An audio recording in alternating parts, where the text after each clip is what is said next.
Tout le monde rêve d'un beau jardin durant toute l'année. Carmen Ries de Coop Brico Loisirs nous montre aujourd'hui comment entretenir son gazon.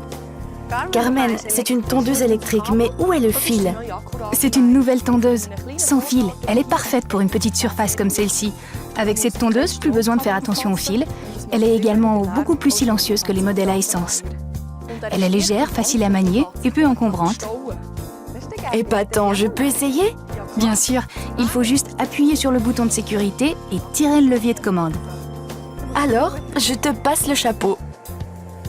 Portez toujours des chaussures stables et antidérapantes lorsque vous utilisez des appareils de jardin.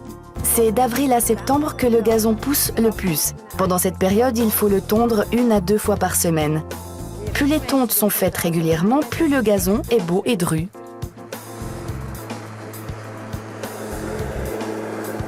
Et voilà, on dirait un vrai terrain de golf. Tu as fait du bon travail, Hélène. Merci.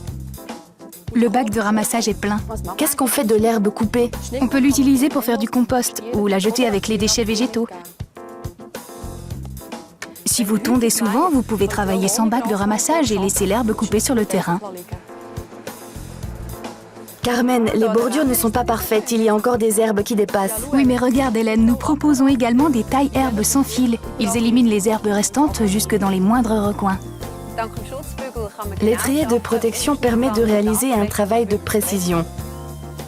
Le manche est suffisamment long pour passer sous les buissons.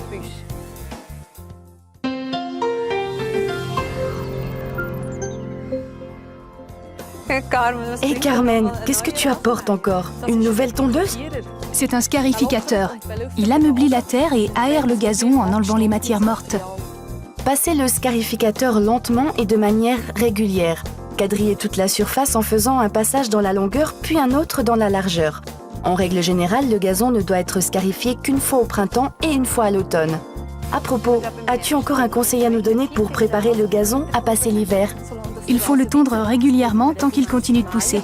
Et avant les premières gelées, on laisse le gazon au repos. Et que faire lorsque des feuilles mortes tombent sur le gazon? Il faut absolument les enlever pour ne pas que le gazon pourrisse. Et comment faire pour venir à bout des mauvaises herbes? Il faut les arracher en veillant à bien prendre les racines. On peut également les éliminer avec un spray désherbant prêt à l'emploi. Il suffit d'en pulvériser sur les feuilles le soir.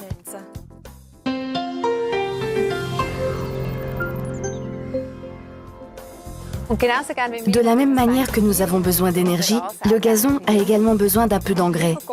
Rendez-vous dans votre Coop Brico Loisirs. Nous vous aiderons à trouver l'engrais qu'il vous faut. Cet épandeur permet de répartir l'engrais uniformément sur toute la surface du gazon. Il est recommandé de donner de l'engrais tous les 2-3 mois, d'avril à octobre. Si les précipitations sont insuffisantes, le gazon doit être arrosé tôt le matin ou le soir. Jamais en plein soleil. Dans votre Coop Brico Loisirs, vous trouverez tout ce qu'il faut pour votre jardin. Et des spécialistes à votre service. Passez nous voir, nous nous ferons un plaisir de vous conseiller.